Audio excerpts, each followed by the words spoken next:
Good morning, everyone, and welcome back to the reading of the Bible. Yesterday, we finished up on Genesis, and the question was, where are we going to go next? I thought of the Gospels and also of Exodus to continue on with the story of the Israelites. And after careful consideration and prayer and a little input, we're going with the book of Exodus.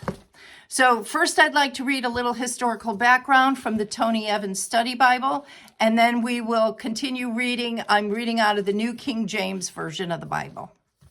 Okay, Exodus opens where the book of Genesis ends, with the death of Joseph in Egypt in about 1805 BC. But by Exodus 1:8, the narrative has skipped forward 300 years to a period of the Israelites' enslavement in Egypt. The first half of the book describes how Moses led the Israelites out of Egypt through the initiative and miraculous deliverance of God. The second half explains how God entered into a covenant relationship with Israel, in spite of their sins, gave them his law, and established the tabernacle. Exodus is the continuation of Genesis in that we see within it the fulfillment of God's promise to Abraham to make of him a great nation, the nation of Israel. To accomplish this, God brought the people out of Israel, Abraham's biological descendants, out of bondage in Egypt through the deliverance of Moses and the plagues that he called down on the Egyptians. Exodus shows how God kept Pharaoh from continuing to oppress the Israelites and from destroying them. The book also shows how God moved the people of Israel into the wilderness to begin the process of developing them into the nation he wanted them to become.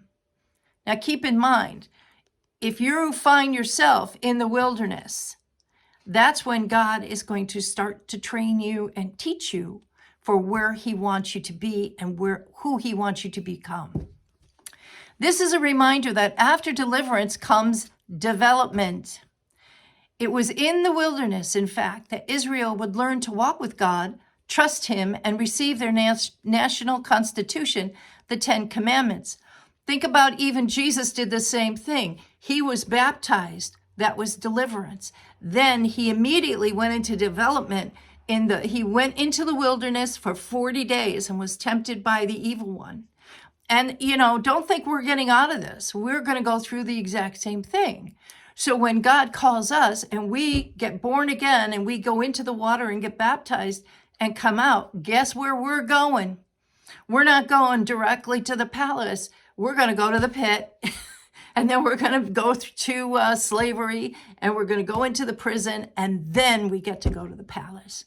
Keep that in mind if you find yourself in the midst of the wilderness. It's not such a bad thing. God is teaching you.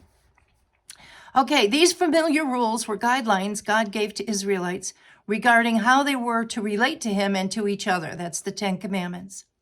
God also gave strict guidelines for constructing the tabernacle and placing it at the very center of the Israelite camp in the wilderness. This was to teach the people that he was to be at the very heart of their worship and their lives. Thus, Exodus is a book about what it means to worship God and keep him at the center of life. These principles are at the heart of kingdom living. Okay, now we're going to start. Exodus chapter 1, verse 1. Israel's suffering in Egypt.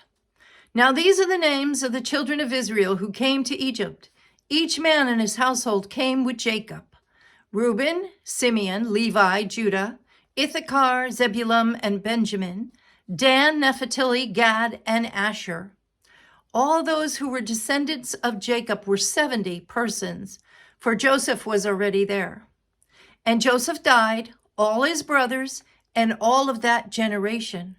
But the children of Israel were fruitful and increased abundantly, multiplied and grew exceedingly mighty, and the land was filled with them. Now there rose a new king over Egypt, now we're 300 years later, who did not know Joseph. And he said to his people, "Look, the people of the children of Israel are more and mightier than we. Come, let us deal shrewdly with them, lest they multiply, and it happens in the event of war that they also join our enemies and fight against us, and so go out of the land. Okay, so the note says here, after Joseph died, a new king ascended in Egypt. This Pharaoh had no appreciation for Joseph's achievements. As he saw the Israelite people multiplying, he feared they might align with Egypt's enemies. Years prior, God had told Abraham that one day his offspring would be enslaved by another nation. That was Genesis 15, 13, and 14. That had finally come to pass. Therefore, they set taskmasters over them to afflict them with their burdens. And they built for Pharaoh supply cities, Pithom and Ramses. But the more they afflicted them, the more they multiplied and grew. And they were in dread of the children of Israel. So the Egyptians made the children of Israel serve with vigor, and they made their lives bitter with hard bondage, in mortar and brick, and in all manner of service in the field. All their service in which they had made them serve was with vigor. And the note says, in spite of Pharaoh's ill treatment, the Israelites' numbers rose. In the midst of their suffering, God blessed them. Then the king of Egypt spoke to the Hebrew midwives, of whom the name of one was Shiphrah, and the name of the other was Puah. And he said, when you do the duties of a midwife for the Hebrew women, and see them on their birth stools, if it is a son, then you shall kill him. But if it is a daughter, then she shall live. But the midwives feared God, and they did not do as the king of Egypt commanded them, but saved the male children alive. Now the note here says, Pharaoh told the Hebrew midwives to kill any son of the Hebrew women delivered. But the midwives feared God. Though Pharaoh had the power to execute them, these women knew God held ultimate power. God blessed them in spite of their deception.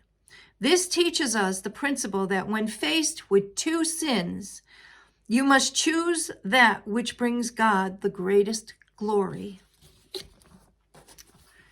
So the king of Egypt called for the midwives and said to them, why have you done this thing and saved the male children alive?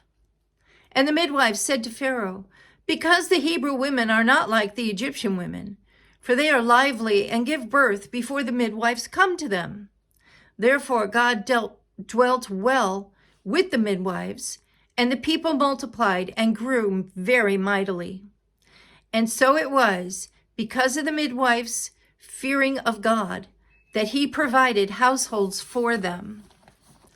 And the last note I have here is the women lied to the wicked king who did not deserve the truth in order to prevent the murder of innocent children made in God's image.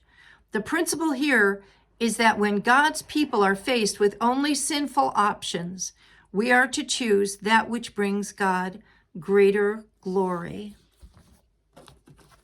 So Pharaoh commanded all his people, saying, every son who is born you shall cast into the river, and every daughter you shall save alive.